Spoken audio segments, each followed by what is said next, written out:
हाँ जी। अखण्डमण्डलाकारं व्याप्तं येन चराचरं तत्पदं दर्शितं येन तस्मै श्रीगुरुवे नमः। ध्यानमूलं गुरुमूर्ति पूजामूलं गुरुपदं मन्त्रमूलं गुरुवाक्यं मोक्षमूलं गुरुकृपा। हरि ओम। बहुत अच्छे। ये मंगलाचरण तो हम रोज, नारायण जी। नारायण जी, मंगलाचरण तो रोज ही करते हैं, पर कोई इसका अर्थ भी बताएंगे क्या? बताइए, अर्थ बताइए।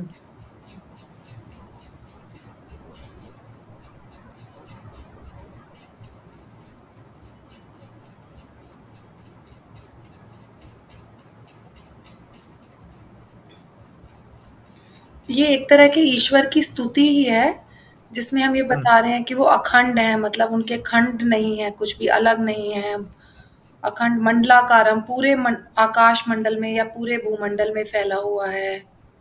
हम्म। अखंड मंडलाकारम व्याप्तम येन चराचरम, सब जगह व्याप्त है, चर और अचर सब में व्याप्त है। मतलब इस तरह से ही मैं तो बता पाऊंगी, मुझे ज्यादा नहीं पता। आगे आगे बोलो, तो सरल है, आगे क्या दिक्कत है? हाँ, आगे अखंड मंडलाकारं व्याप्तं येन चराचरं तत्पदं दर्शितं येन। इसका मतलब नहीं पता। पदम मतलब पैरों को दर्शन करें, इनके इनके धाम के दर्शन करें। आगे बोलो।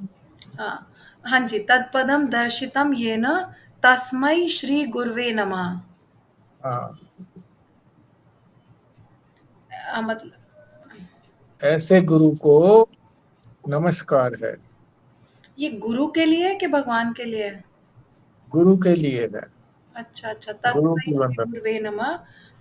दोनों ही श्लोक गुरु के लिए हैं। हम्म। ध्यान मूलम,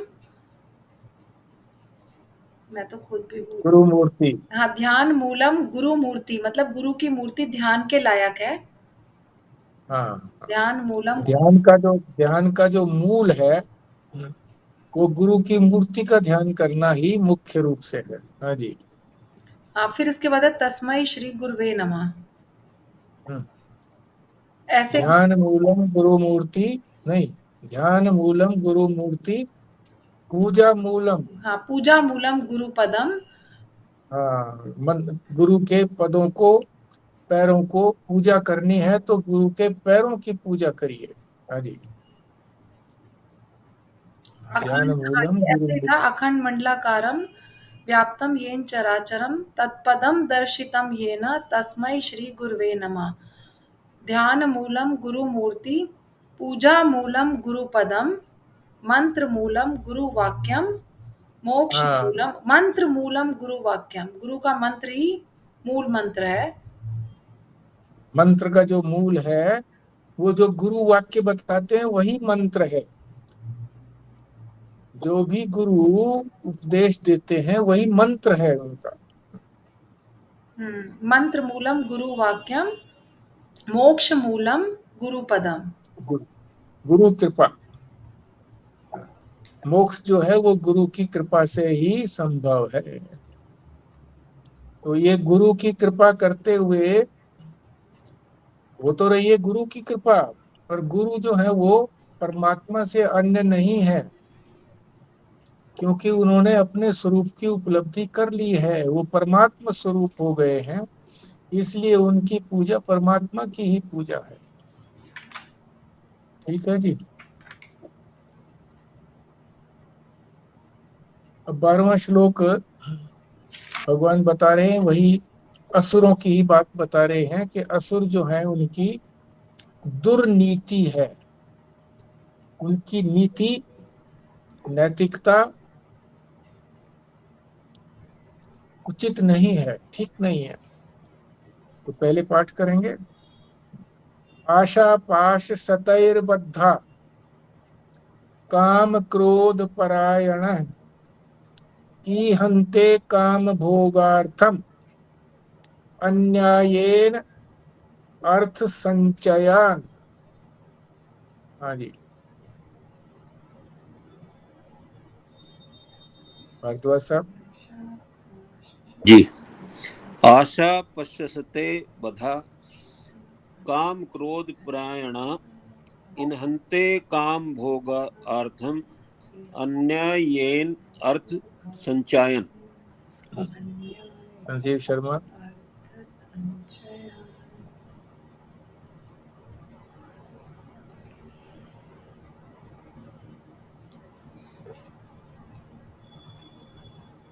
खुराना जी।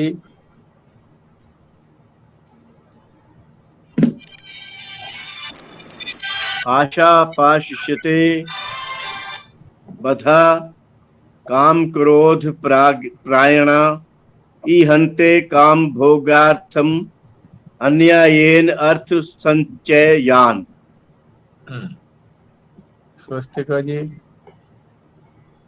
हाँ जी।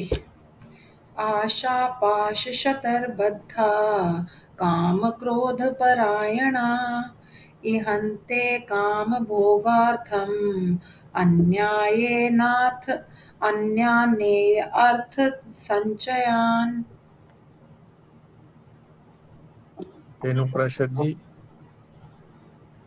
जी। जस्ट आशा पाशतैर्बद्धा कामक क्रोध परायणाः ईहन्ते काम भोगार्थम अन्यायेनार्थ संचयान। विमला जी।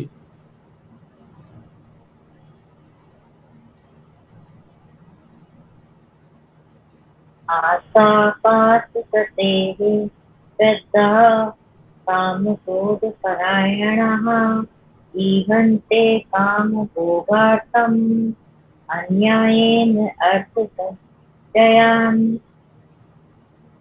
और कोई पाठ करना चाहे जो रह गया हो, पढ़िए। ठीक है, अर्थ समझते हैं। पिछले श्लोक में चिंता की बात हुई थी कि चिंता जो है अनंत चिंता है, चिंता समाप्ति नहीं होती, भविष्य तक की चिंता है, प्रलय काल तक की चिंता है। जो अभी चिंता का विषय नहीं है उसके बारे में भी चिंता करना, ये पिछले श्लोक में हुआ था। इस श्लोक में आशा को प्रमुख कहा है। आशा, आशा पाश शतैर बद्धा, आशा रूपी पाश माने बंधन, फंदा, आशा रूपी फंदे से। आशा कितनी है? शतैर, सैकड़ों आशाएं हैं, एक आशा नहीं है, सैकड़ों आशाओं के फंदे में बंधा हुआ है। कौन? असुर। आगे है काम क्रोध परायणा, और काम और क्रोध, परायण का अर्थ है आश्रय लेना, सहारा लेना। काम और क्रोध का सहारा लेते हैं असुर।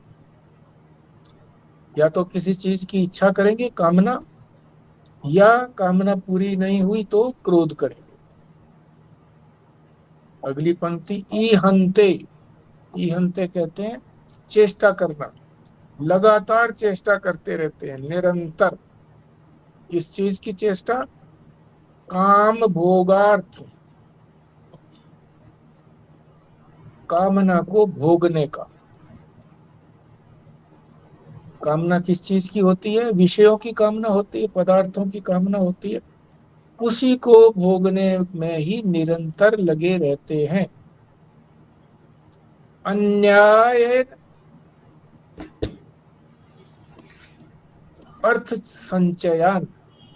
अर्थ संचय का मतलब होता है, अर्थ माने धन। धन इकट्ठा करने में चाहे अन्याय करना पड़े, अनीति करनी पड़े, अनैतिकता का पालन करना पड़े, मॉरल छोड़ना पड़े, पर अर्थ का संचय करना है। क्यों करना है? क्योंकि उससे विषयों की प्राप्ति करके उनको भोगना है। ये निरंतर उनका प्रयत्न रहता है।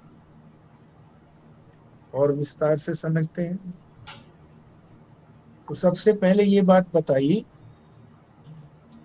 कि जो असुर हैं उनका परमात्मा में विश्वास नहीं है, भगवान में विश्वास नहीं है। भगवान ही तो इस सारी सृष्टि के नियामक हैं, सारी सृष्टि को नियम से चलाते हैं। सूर्य समय पर उगता है, समय पर छिपता है, मौसम समय पर आते हैं, बदलते हैं, रात और दिन बदलते रहते हैं समय पर। मृत्यु देवता भी चाहे कितनी ही घनघोर रात्रि हो, मूसलाधार वर्षा हो रही हो, कीचड़ हो, तो आदमी ये नहीं है कि अपने आप को सुरक्षित समझे कि अब तो कैसे आएगा वो, उस समय भी आ जाता है। एक भी प्राण जो है वो ज्यादा नहीं लेने देता। तो ये सारा नियम कौन करता है? परमात्मा, भगवान। भगवान नियामक हैं। इस बात को असुर लोग इसमें विश्वास नहीं करते। वो तो यही सोचते हैं कि हम ही करने वाले हैं, हम जो चाहेंगे उसके अनुसार हो जाएगा। इसके लिए बताया है, एक है आशा और एक है प्रतीक्षा। दो शब्द है। प्रतीक्षा किसको कहते हैं? कि जिसने कहा कि मैं नियत समय पर आऊंगा, तो उसकी तो प्रतीक्षा होती है क्योंकि उसके आने की संभावना है। और आशा, कोई संभावना नहीं है, पर फिर भी ये सोचते हैं कि शायद हो जाए। लॉटरी डाली, उसमें ये थोड़ा ही है कि वो आई जाएगी, पर प्रतीक्षा करते हैं शायद निकल जाए मेरी लॉटरी।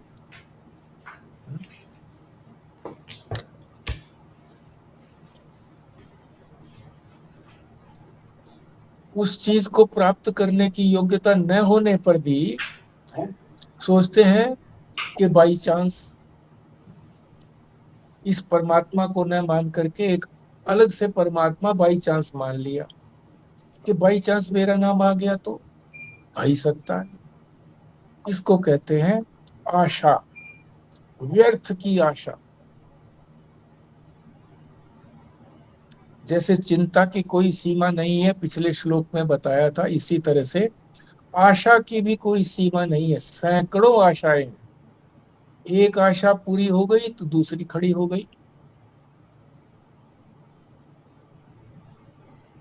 तो आशा के बंधन में ही असुर लोग बंधे रहते हैं।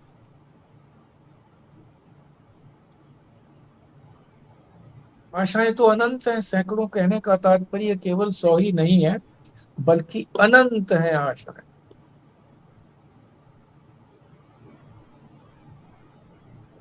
कुछ आशाएं पूरी हो भी गई, मान लीजिए 100 आशाएं हैं, 10 आशाएं पूरी हो भी गई, 90 तो फिर भी बनी रही।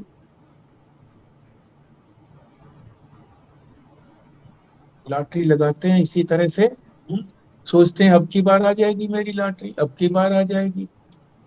घर का सारा धन समाप्त हो गया।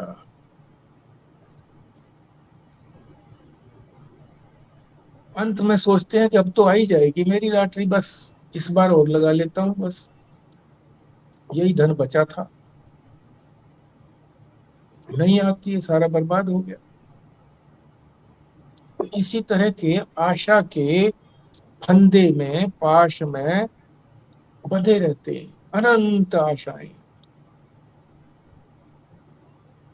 किस लिए करते हैं आशाएं? वो कि वो चीज संभव हो जाएगी, ऐसी मेरी आशा पूरी हो जाएगी तो उससे मुझको ये सुख मिलेगा, ये भोग मिलेगा।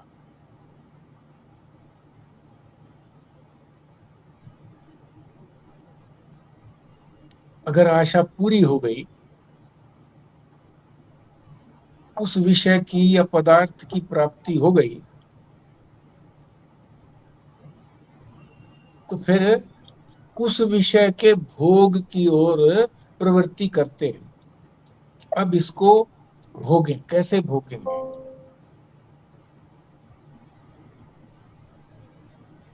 तो भोग में ही लगे रहते हैं, अनंत तरह के भोग। ऐसे भोगे, इस तरह से भोग लिया, फिर कोई आशा पूरी हुई, अब इस तरह से नहीं, अब इस तरह से भोगेंगे,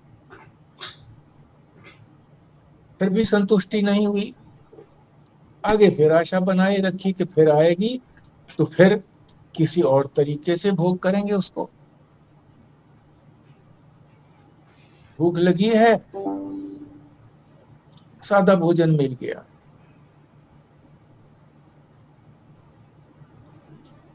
ठीक है, होना भी चाहिए ऐसा।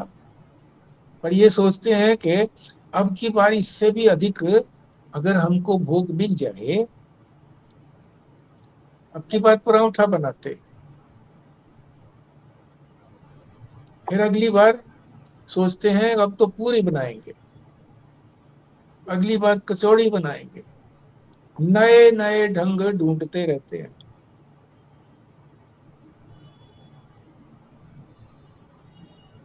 और पूरी नहीं हुई तो क्रोध आता है। अब क्रोध जो आएगा वो दूसरे पर ही आएगा, अपने पर तो कभी क्रोध आता नहीं है, क्योंकि मैं तो कभी गलती करता नहीं हूं। ऐसा क्यों होता है? कामनाएं पूरी क्यों नहीं होती? ये नहीं सोच पाते असुर लोग कि हमारा प्रारब्ध ऐसा ही था, पूर्व जन्म के मेरे कर्म ऐसे थे, अशुभ कर्म थे, जिससे मेरे को सुख नहीं मिलना था, तो ये आशा पूरी नहीं हुई। ये नहीं सोच पाते। पूरी हो गई तो ये नहीं सोचते कि मेरा कोई शुभ कर्म था जिससे मुझे ये सुख मिला। जब वो परमात्मा को ही नहीं मानते, परमात्मा ही प्रारब्ध का निर्णय करता है कि कौन से कर्म जो हैं अब उसके पक गए हैं, परिपक्व हो गए हैं, फल देने लायक हो गए हैं, उनको भोगने के लिए अब ये शरीर देना है, तो वो निर्णायक है, उसको मानते नहीं है, तो प्रारब्ध को भी नहीं मानते। पूरी नहीं हुई, अन्य को दोषी बनाते हैं। अरे उसने टोना टोटका कर दिया होगा, उसने मेरी अफसर से शिकायत कर दी होगी, मेरे किसी संबंधी ने ऐसा कर दिया होगा जिससे मेरा झगड़ा हुआ था, मेरे किसी मित्र ने, जो पहले मित्र था अब वो विमुख हो गया, उसने ऐसा कर दिया होगा। उनके प्रति ही क्रोध बना रहता है, अपने कर्मों का ध्यान नहीं आता, अपने प्रारब्ध का ध्यान नहीं आता। दूसरी तरफ जो परमेश्वर को मानने वाला है, वो तो निश्चित रूप से जानता है कि मेरी अगर कितनी ही बड़ी हानि हो जाए,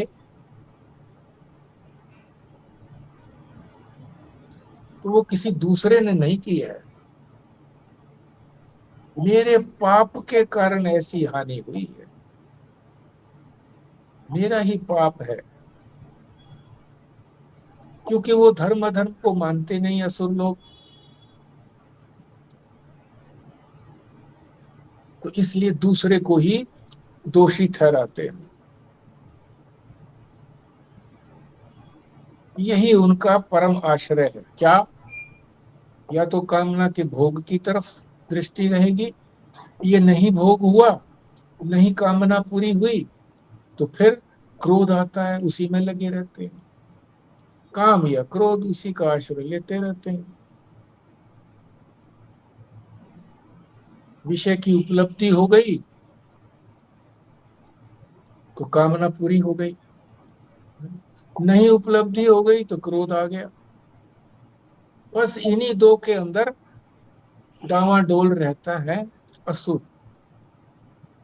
जैसे घड़ी का पेंडुलम जो है, इधर गया उधर गया, बस दो ही दिशाओं में चलता है।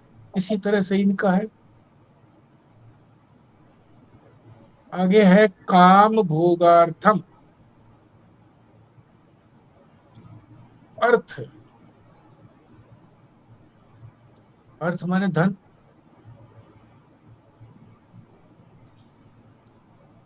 कामना की पूरी करने के लिए अर्थ का संचय करते हैं। कामना भोगार्थम अर्थ संचयन, धन इकट्ठा करते हैं। इसलिए कामना पूरी करेंगे, भोग करेंगे, सुख मिलेगा। कितनी ही सुविधाएं एकत्रित कर लो, सुख या दुख प्रारब्ध के अनुसार होगा, निश्चित है।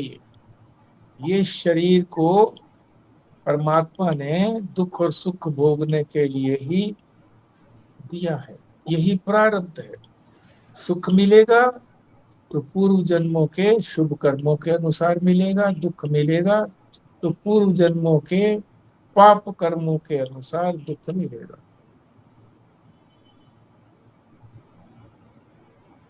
और ये असुर लोग जो हैं, कामना पूरी हो गई तो भोगो उस कामना को,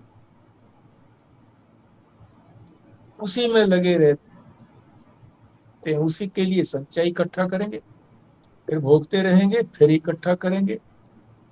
कोई सीमा नहीं है इस तरह की प्रवृत्ति की। दूसरी तरह की प्रवृत्ति जिसको निवृत्ति भी कहते हैं, कि जो अपना धन संचय किया है उसको कुछ त्याग भी करें, कि यज्ञ कराएं, देवता की आराधना करें, देवता को कुछ अर्पित करें, धन अर्पित करें, अपना मन अर्पित करें, बुद्धि अर्पित करें। मन अर्पित करने का क्या अर्थ है? कि जैसा आपकी प्रेरणा होगी वैसा ही करूंगा, मैं अपने मन से नहीं करूंगा, मन की नहीं मानूंगा। बुद्धि, जैसा आप निश्चय करने को कहते हैं, देवता लोग अर्थात भगवान जैसा निश्चय करने को कहते हैं, भगवान सुनाते हैं, गीता के माध्यम से सुनाते हैं, उसी के अनुसार चलूंगा। आपका जो उपदेश होगा उसी का ही निश्चय करूंगा।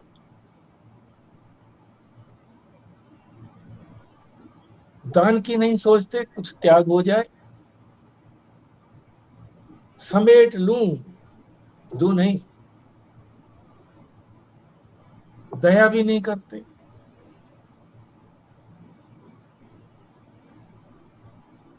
यही सोचते हैं कि ये कामना पूरी हो गई तो क्या करेंगे, एक और मकान बना लेंगे। ये इतना अनुकूल नहीं है। नई गाड़ी ले लेंगे, गाड़ी दूसरी है उससे काम ठीक चल रहा है, पर ये प्रदर्शन करने के लिए कि मैं बहुत है धन मेरे पास, मैं बड़ा धनवान हूं, भाग्यवान हूं, बड़ी गाड़ी लेंगे।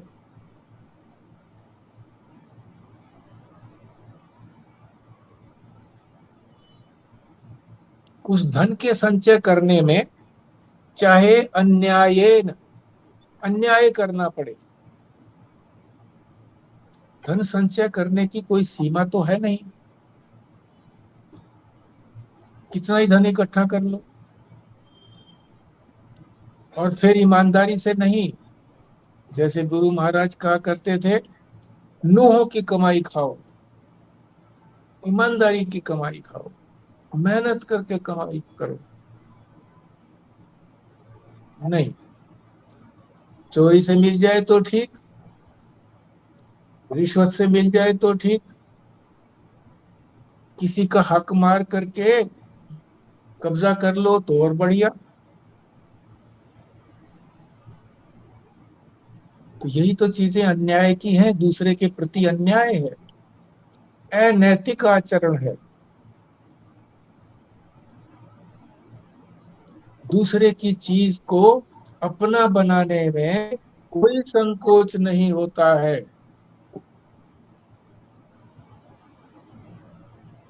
सोचते हैं अरे धन पर कोई मोहर थोड़ी लगी है कि ये उसका है, मेरे पास आ गया तो मेरा। सब धन मेरा हो जाए, इसके लिए निरंतर ईहते, निरंतर प्रयत्न करते रहते हैं।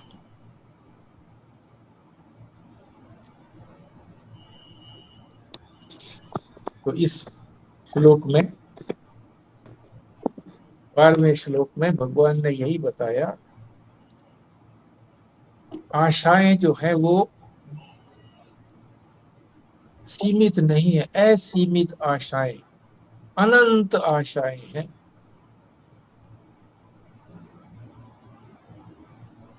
और वो आशाएं जो है वो बांधे रखती हैं, फंदे में बांधे रखी थी कि ये हो जाए पूरी, ये हो जाए पूरी। उससे फिर क्या करेंगे? काम क्रोध परायण, कामना की पूर्ति करेंगे। कामना पूरी नहीं हुई तो क्रोध आएगा, क्रोध दूसरे पर आएगा कि दूसरे ने मुझे जो है मेरी कामना पूरी होने में बाधा डाली है। किसी को भी कल्पना कर लेंगे। परमात्मा को तो मानते हैं नहीं कि वो सारी सृष्टि का नियामक है, उत्पत्ति भी वही करता है, नियामक भी है, पालन भी वही करता है। तो उसी ने जो है मेरे ही कर्मों के अनुसार मुझे दुख या सुख दिया है।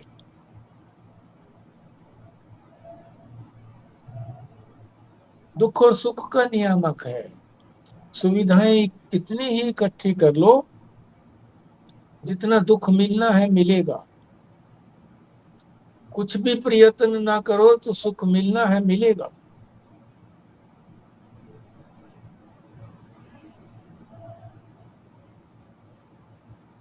पूरा नहीं हुआ तो दूसरे को दोषी बना करके अपने आप को पाक साफ रखते हैं। भगवान में विश्वास नहीं करते, नहीं तो भगवान ही सब कुछ करता है, उसी ने मेरे कर्मों के अनुसार मुझे मेरी आशा पूरी की है या नहीं पूरी की है। और धन भी इसीलिए इकट्ठा करते हैं कि काम को, कामना को कैसे हम भोगें। धन एकत्र करने की कोई सीमा नहीं है, कामना की पूर्ति में ही लगे रहेंगे। यज्ञ में खर्च हो जाए, दान में दिया जाए, दया की जाए, देवता की पूजा की जाए, इधर दृष्टि ही नहीं है। किस लिए? हमने कमाया है तो हम भोगेंगे। हमारी क्या सामर्थ्य है? जिस सामर्थ्य को हम अपनी कहते हैं वो सामर्थ्य दी किसने? जिस शरीर से, जिस इंद्रियों से, कर्मेंद्रियों से, ज्ञानेंद्रियों से हमने जो कुछ प्राप्त किया है वो दिया किसने है? परमात्मा ने दिया है। इस तरफ दृष्टि नहीं जाती, मैं बस। और अर्थ संचय जो है उसके अंदर चाहे अन्याय करना पड़े, अन्याय ही करते हैं। चोरी है, ठगी है, दूसरे का धन मेरा हो जाए, घूस लेनी पड़े, घूस को भी ठीक समझेंगे। अरे मेरी तो आवश्यकता है, मुझे भगवान भगवान ने नहीं, मैं तो इसीलिए पैदा हुआ हूँ भोग करने के लिए, भगवान में तो उसकी श्रद्धा है ही नहीं। और इसी में ई हमते निरंतर प्रयत्न करते रहते। तो ये हमारा 12वां श्लोक संपूर्ण हुआ। आप कुछ शेयर करना चाहें करिए।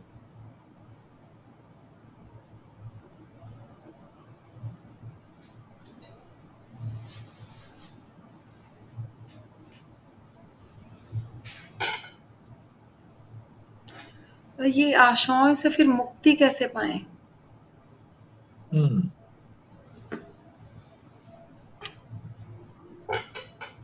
हाँ जी, बोलिए, आप लोग बोलिए, कोई बोले।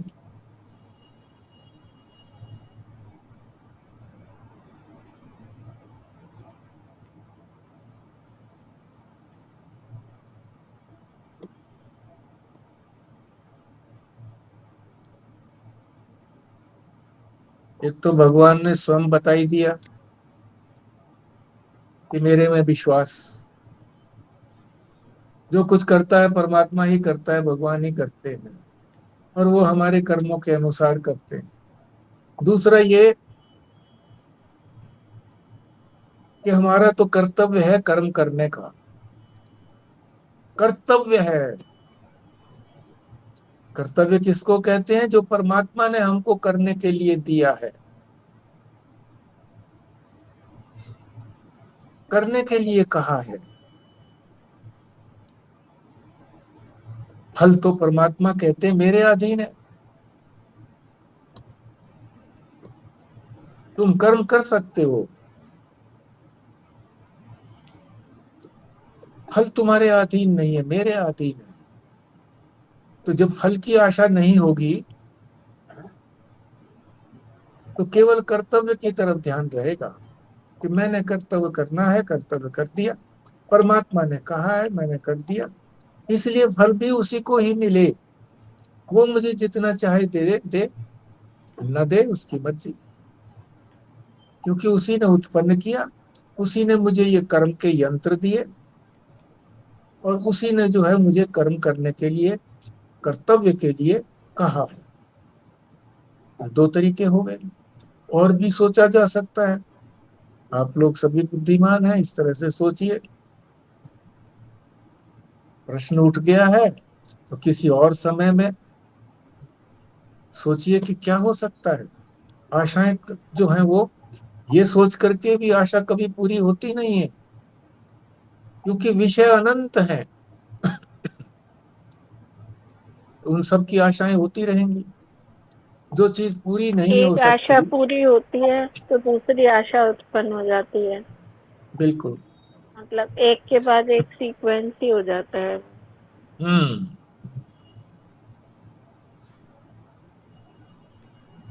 मेरे पास तो जो तीन शक्तियां परमात्मा के पास हैं, ज्ञान, इच्छा और क्रिया। इच्छाएं तो अनंत है मेरे अंदर, कितनी भी कर सकता हूं, पर ज्ञान और कर्म की मेरी सीमा है, परमात्मा की कोई सीमा नहीं है।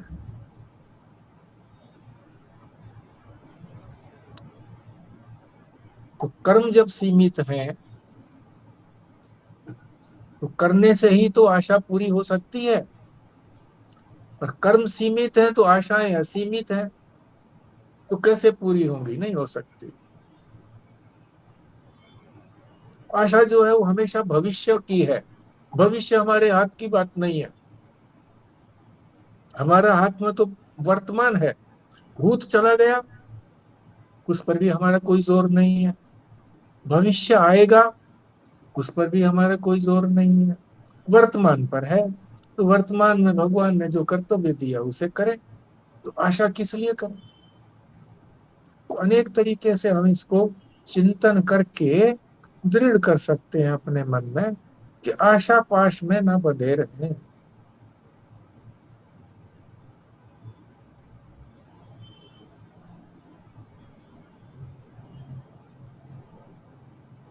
ठीक है जी, फिर हम अगला भी शुरू करते हैं, 13वां श्लोक।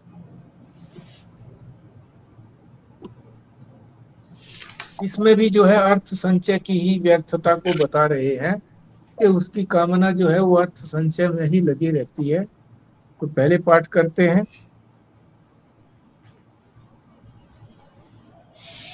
इदम अद्य मया लब्धम इदम प्राप्यसे मनोरथम इदम अस्ति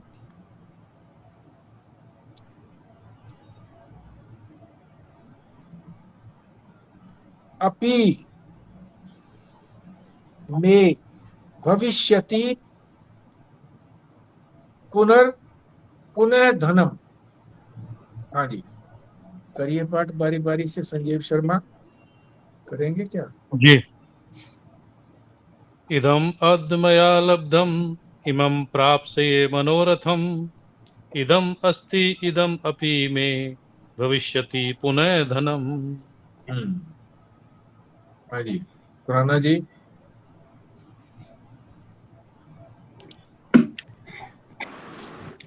इदम अद्य मया लब्धम इमं प्राप्स्ये मनोर्थम इदम अस्ति इदम अपि मे भविष्यति पुनः धनम। स्वस्तिका जी। हाँ जी। इदम अद्य मया लब्धम इदम प्राप्यसे मनोरथम इदम अस्ति अपि मे भविष्यति पुनर्धनम। विमला जी।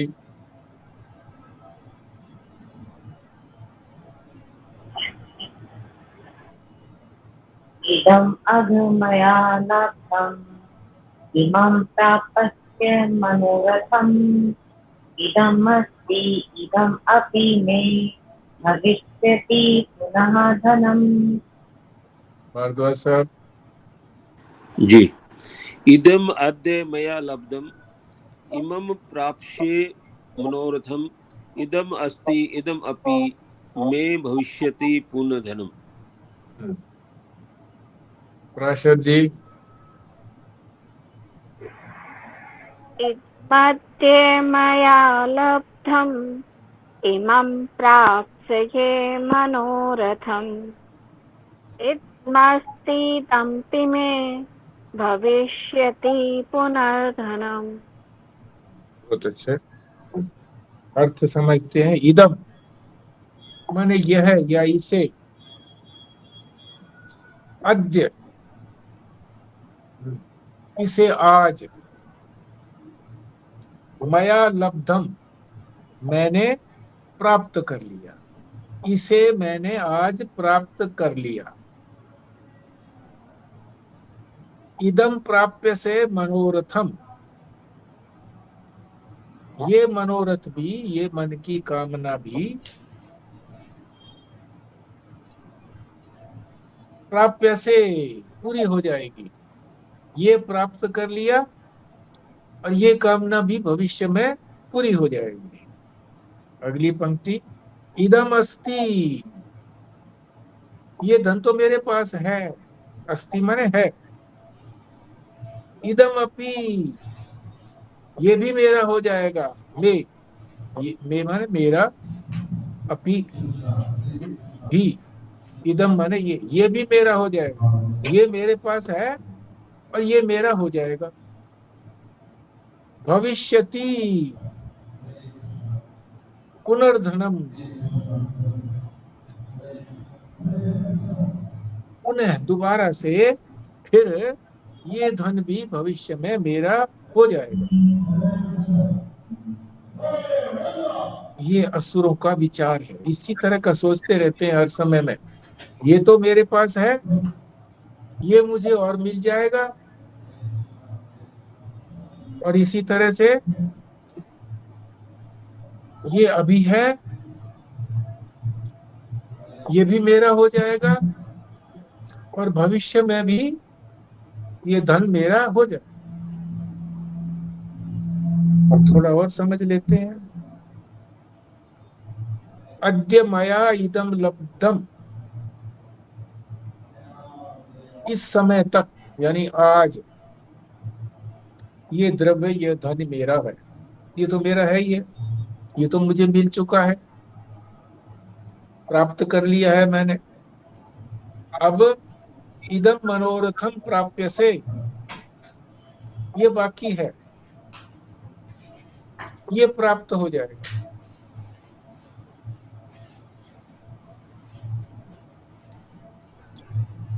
ये बाकी रह गया है, इसे प्राप्त हो जाएगा। फिर भी उसे संतोष नहीं होता। क्या कहता है, ये और मेरा हो जाए, यही आशा लगी रहती है। ये प्राप्त हो गया और ये प्राप्त और हो जाएगा। तो असुरों को कभी भी जो कुछ उनके पास है उससे कभी संतोष नहीं होता। कितनी ही प्राप्ति हो जाए फिर भी संतुष्ट नहीं होते, लगी रहती है, बटोर लो बटोर लो।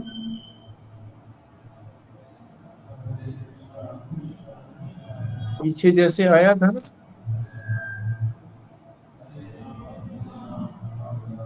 कि कभी पूरा होता ही नहीं है, एनफ इज नॉट एनफ।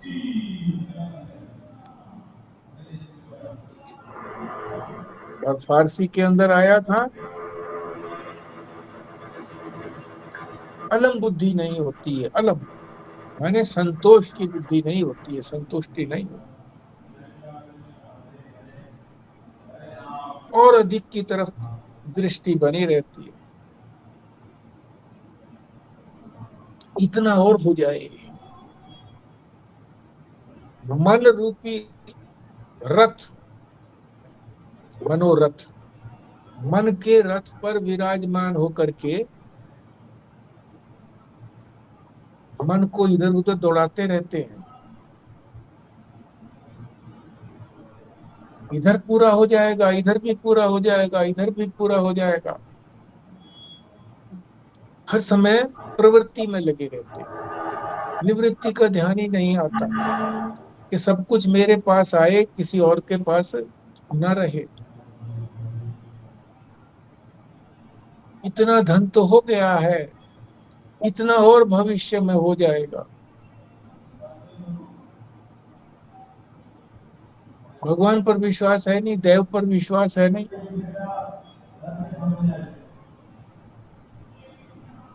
यही अभिमान है कि जो कुछ प्राप्त किया मैंने किया है, आगे जो कुछ प्राप्त करूंगा मैं करूंगा। पर प्राप्त नहीं हुआ, तुम अपने प्रियतन की कमी नहीं सोचते, मेरी कोई गलती रही होगी। भगवान में विश्वास है ही नहीं तो प्रारब्ध में भी विश्वास नहीं है कि मेरे कर्मों के कारण ऐसा हुआ होगा, नहीं सोचते। अन्य को दोषी ठहराते हैं, उसने रोड़ा अटकाया होगा, वो मेरा विरोधी है, काल्पनिक रूप से चाहे वो विरोधी ना हो।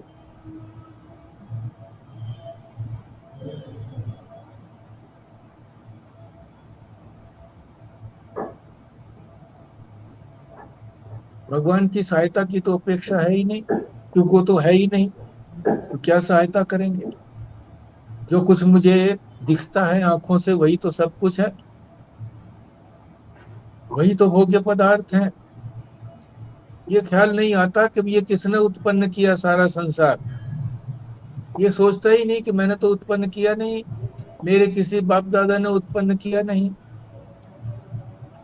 तो ये क्या है, संसार क्या है, इसकी कोई जिज्ञासा नहीं होती। किस लिए ये बनाया गया, किस उद्देश्य से बनाया, ये भी कभी जिज्ञासा नहीं होती। सोचते हैं कि ठीक है सामने है, भोग लो बस, यही तो सब कुछ है, यही तो जीवन है, अगला जीवन तो कुछ है ही नहीं। सोचते हैं कि इतना जो कुछ मैंने संग्रह किया है मैंने अपने प्रियतन से किया है, मेरा प्रियतन है, दूसरे का कोई प्रयत्न नहीं है इसके अंदर।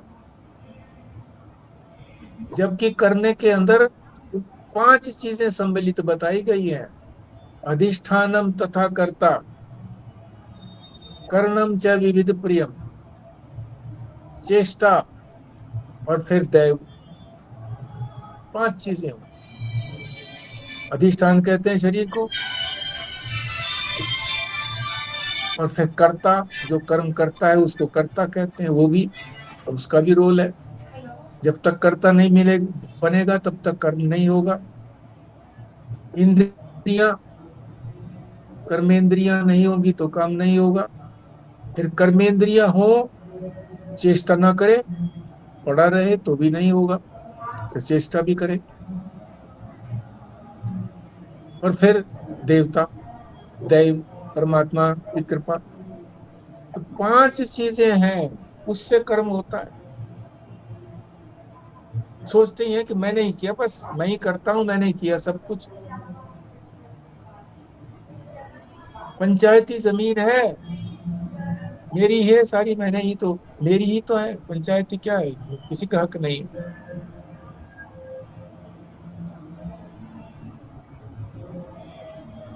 और ये पीछे श्लोक में आया ही था कि वो धन संचय करने के लिए, इसमें तो श्लोक में केवल अर्थ संचय की ही बात कही है कि इतना अर्थ संचय हो गया है, इतना और संचय हो जाएगा।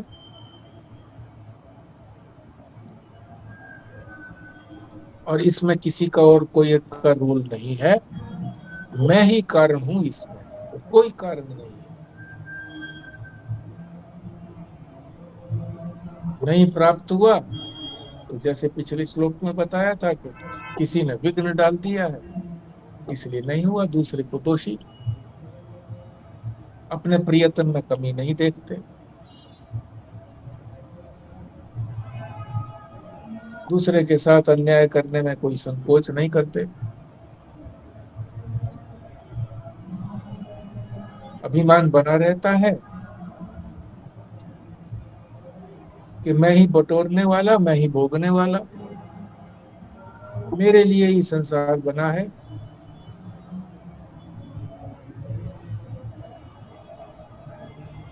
दूसरे का कुछ करना, धर्म करना, इसकी तरफ दृष्टि ही नहीं है। यही असुरों का लक्षण है।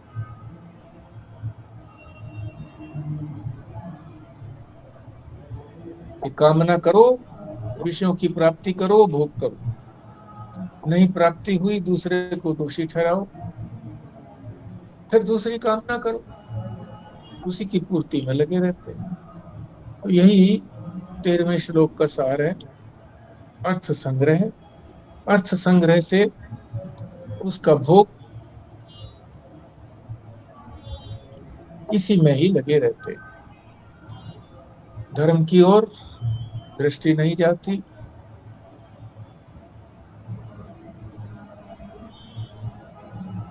ठीक है जी, आप शेयर कीजिए,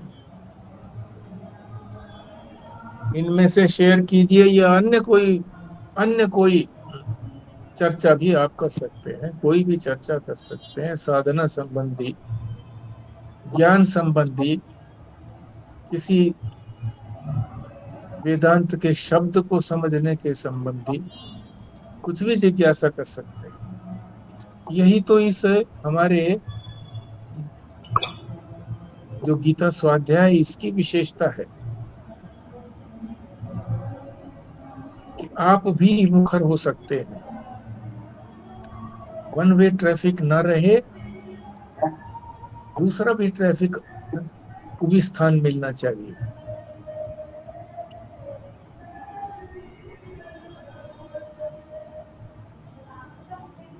पंजाबी महात्मा थे, वो आते ही सब तरफ दृष्टि करके पूछते थे, हाँ तुसी बोलो, तुसी बोलो, तुसी बोलो, तुसी की कह रहे हो, हाँ ऐसे करते थे।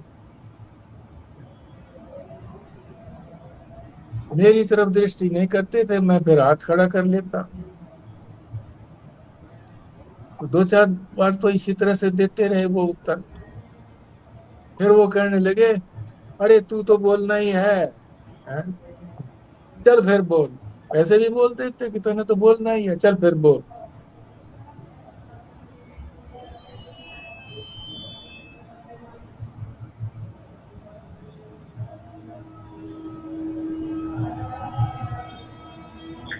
जो ये असुरों का कार्य बताया, ये सब भी करते रहते हैं वो। और जो लोग धर्म का काम करते हैं, दोनों ही काम करते हैं, तो उनको क्या कहेंगे? जो क्या करते हैं, क्या कह रहे हो, क्या बताया? धर्म का कार्य भी करते रहते हैं, और हाँ, जो असुरों की गति बताई वो सब भी करते रहते हैं, उनको क्या कहेंगे? यही तो बताया है कि अपने आप का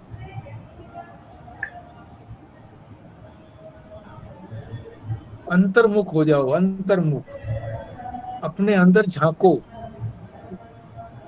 इसीलिए तो ये सारी बातें बताई जा रही हैं। पहले उसकी दैवी वृत्तियों की बताई, दैवी संपत्ति है, उनको तो बढ़ाओ, पक्का करो, दृढ़ करो।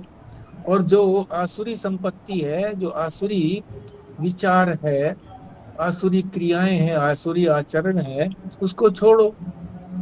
तो जब ये पता लग जाता है कि शास्त्र ने ऐसे कहा है और ये शास्त्र के विरुद्ध बात मेरे में है, तो इसको छोड़ने का प्रयत्न करें, एक एक करके छोड़ने का प्रयत्न करें कि आज के बाद मैं ऐसे नहीं सोचूंगा, ऐसा नहीं करूंगा।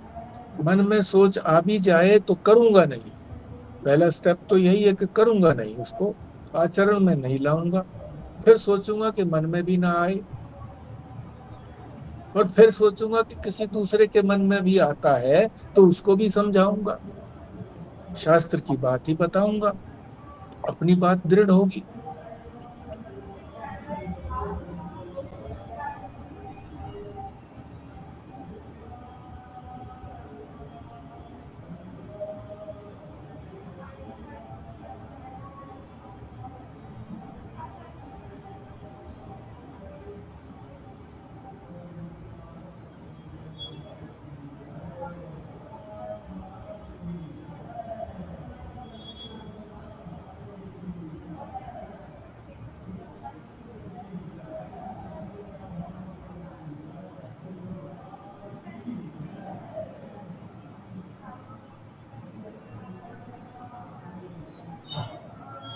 ठीक है जी, फिर पूर्णाहुति करते हैं और क्या।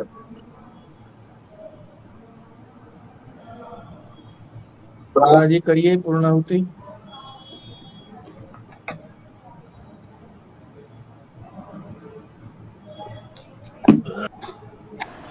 ओम पूर्णमदः पूर्णमिदं पूर्णात् पूर्णमुदच्यते पूर्णस्य पूर्णमादाय पूर्णमेवावशिष्यते। ओम शांति शांति शांति। नारायण। नारायण। नारायण। नारायण।